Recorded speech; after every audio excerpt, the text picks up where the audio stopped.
Before the battle even began, the outcome had already been decided in the realm of the spirit.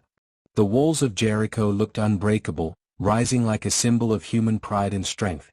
But what stood before Joshua was not just a city. It was a test of faith against impossibility. Moses, the great deliverer, was gone. Fear quietly spread among the people, because the man who led them through miracles was no longer with them. Now, uncertainty filled the air like a heavy cloud. Joshua felt the weight of leadership pressing heavily on his shoulders. This was no longer about following, this was about leading millions into destiny, against enemies stronger and cities fortified beyond imagination. Then God spoke, not with fear, but with power. A command was given: be strong, be courageous, and trust completely. Victory would not come from weapons, but from obedience. Joshua stood before the people and spoke with authority.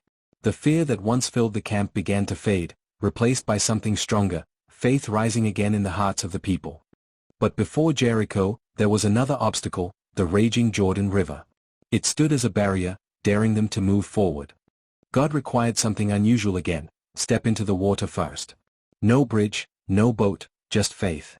And when obedience moved, heaven responded instantly. The waters parted, not slowly, but with power. The impossible gave way, proving once again that nothing stands when God commands it to move. Then they saw it, Jericho. A city built like a fortress, walls thick and tall, guarded and sealed. No army had ever broken through.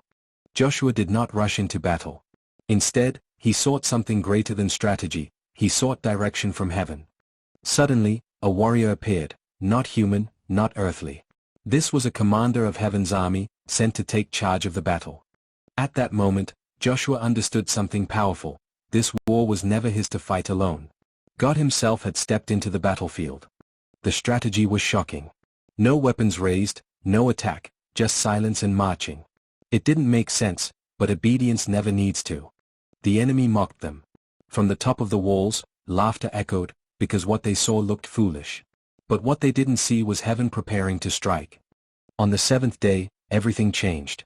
The air grew heavy, the ground seemed to wait, and heaven watched closely as the final instruction was about to unfold. Joshua gave the command, and in that moment, silence broke into a sound that shook the earth itself. The shout of the people rose like thunder, echoing beyond the physical. It was more than a sound, it was faith released into action. Then it happened. The walls began to tremble, crack, and collapse, not by force, but by divine power.